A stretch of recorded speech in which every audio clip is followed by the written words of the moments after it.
एक गांव में सरजू नाम का एक किसान रहता था। उसके 3 बेटे थे, विक्रम, विजय और भोला। विक्रम और विजय काफी समझदार थे। वहीं भोला को सब भोंदू बुलाते थे, क्योंकि वह बहुत सीधा था और मूर्ख भी था। बेटा, अब मैं बूढ़ा हो गया हूँ, मुझसे काम नहीं होता। बेटा भोंदू बहुत सीधा है, मुझे समझ नहीं आता वो क्या करेगा। साथ ही गांव के जमींदार की नजर हमारी जमीन पर है, पता नहीं कैसे सब कुछ सही होगा। दादाजी की जमीन पर पता नहीं कैसे उस जमींदार ने अपना नाम लिखवा लिया है। आप चिंता मत कीजिए पिताजी, कोई ना कोई हल जरूर निकल आएगा। और इस भोंदू का क्या ही करो पिताजी, भोंदू को तो कुछ भी नहीं आता। अगर कोई काम दो तो सब उल्टा ही करता है। पता नहीं भोंदू इतना मूर्ख कैसे हो गया, जबकि हम दोनों भाई इतने समझदार हैं। कहां से मूर्ख दिखता हूं मैं तुम लोगों को, हैं? कल तुमने हरिया चाचा को क्यों मारा इतना?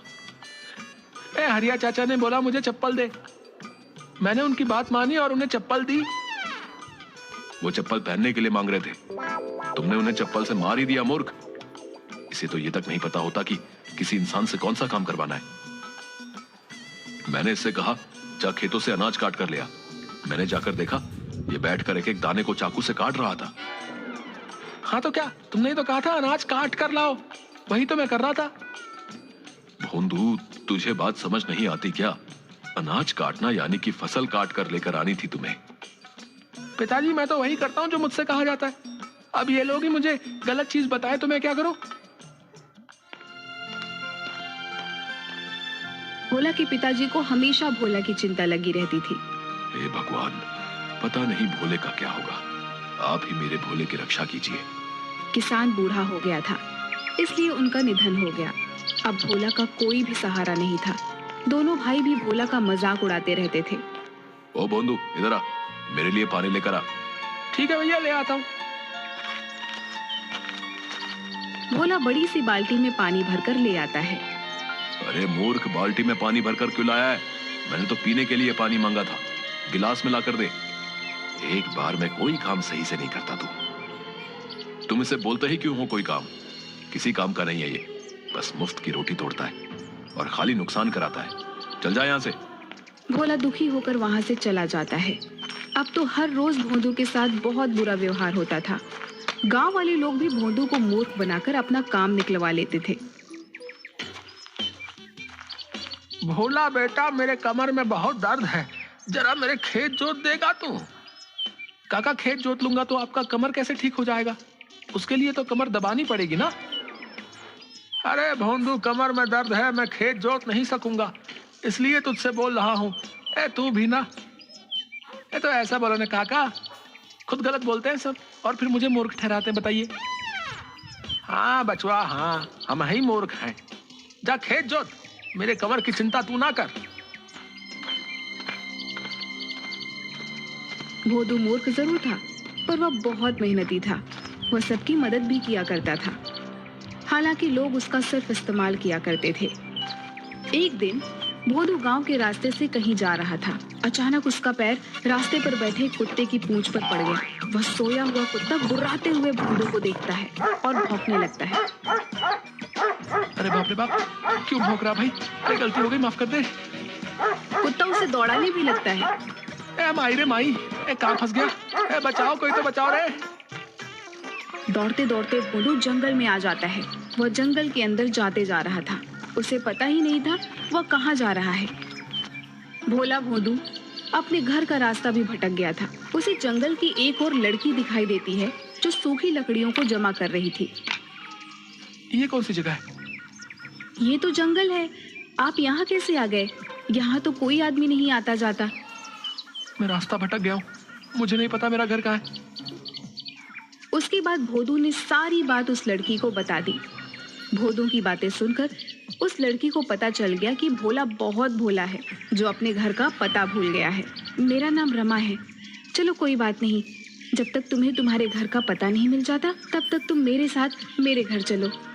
मैं लकड़ियों को बेचकर अपना गुजारा चलाती हूँ, जो मिलेगा मिल बांट कर खा लेंगे, ठीक है? भोंदू खुश होकर उस रमा के साथ चला जाता है। लकड़ी बेचकर जो मिलता है वह लड़की खुशी खुशी मिल बांट कर खा लेती है। लेकिन भोदू का भोलापन अभी भी जारी था। वह अपनी हरकतों से सबको हंसाता रहता था। वहीं दूसरी ओर पता नहीं कहाँ चला गया वो भोंदू, मूर्ख कहीं का। एक तो खुद जमींदार ने हमारी जमीन ले रखी है, ये परेशानी क्या कम थी जो अचानक भोंदू भी गायब हो गया। मैं तो तंग आ गया हूँ। चिंता मत करो, कोई ना कोई रास्ता जरूर निकल आएगा।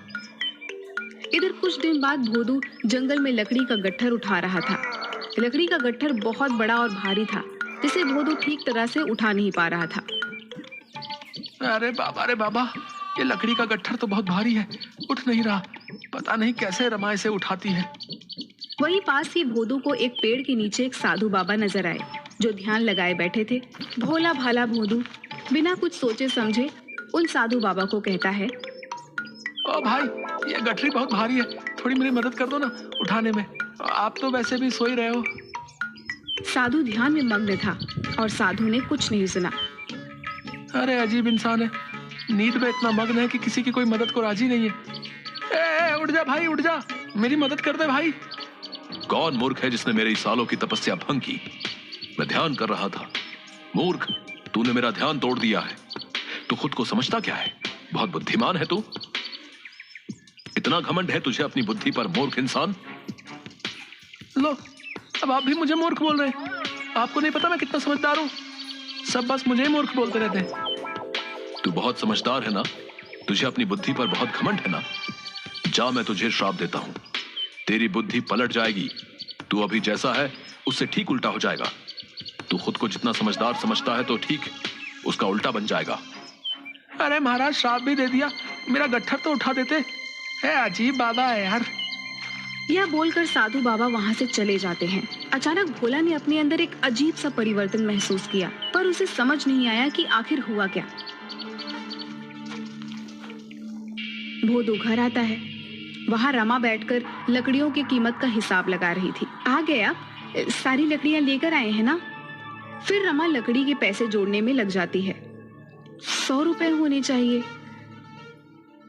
रमा, तुम गलत हिसाब लगा रही हो। झोपड़ी के पीछे जो लकड़ियों का बंडल रखा है, तुमने उसे बेचा ही नहीं है। और कल तुमने 2 गट्ठर आधे दामों पर बेचा था, क्योंकि वो गीली थी, इसलिए तुम्हारे पास अभी 50 रुपए ही हैं। हाँ, मैं तो भूल ही गई थी। रमा चौंक जाती है। आपने तो बिल्कुल सही हिसाब लगाया है। अचानक से आप इतने समझदार कैसे हो गए? भोदू ने रमा को साधु महाराज वाली सारी बात बता दी। असल में साधु का श्राप भोदू के लिए वरदान बन गया था। वो अब समझदार हो गया था। रमा यह सब सुनकर बहुत खुश हुई। आप बुरा ना माने तो एक बात कहूँ? अरे इसमें बुरा मानने वाली कौन सी बात है, कहो ना। आप मुझे बहुत अच्छे लगते हो और हमारा एक दूसरे से जान पहचान भी अच्छा हो गया है। क्यों ना हम दोनों शादी कर लें? अरे रमा, क्या सच में मैं तुम्हें अच्छा लगता हूँ? मुझे मंजूर है। इसके बाद रमा और भोदू दोनों पास के मंदिर में जाकर शादी रचा लेते हैं। एक दिन, अब मुझे अपने गांव जाना है रमा। ठीक है, आप चले जाइए। जाऊंगा, पर अकेले नहीं, तुम भी मेरे साथ चलोगी। तुम मेरी अर्धांगिनी हो, चलोगी ना?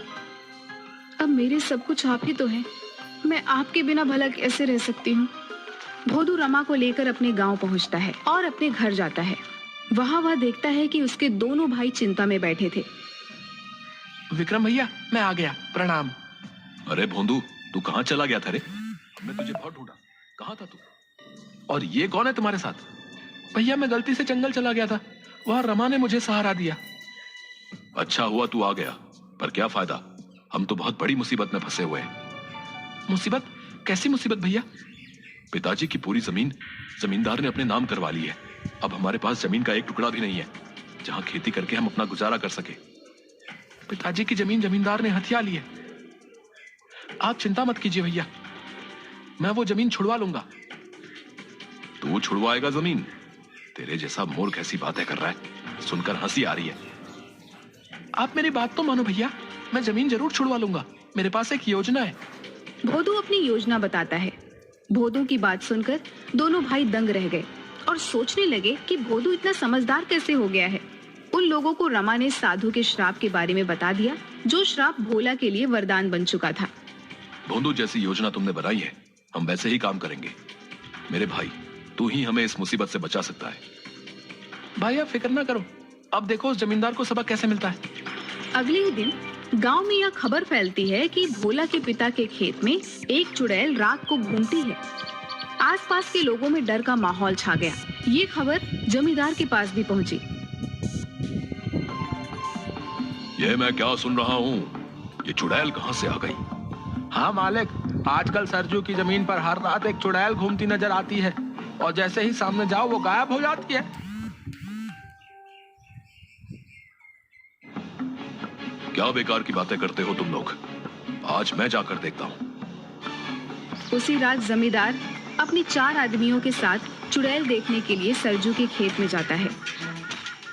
ये गांव वाले सब सठिया गए हैं ससुरे। न जाने कौन सी चुड़ैल दिखाई देती है इन्हें।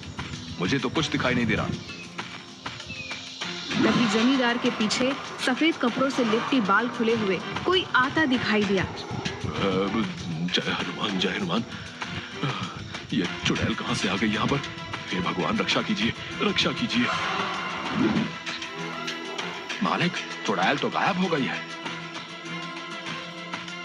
तभी अचानक चुड़ैल फिर वहां आ जाती है और बोलती है, ये जमीन किसकी है? मुझे बहुत पसंद है। अब तो मैं यहीं रहूंगी हमेशा।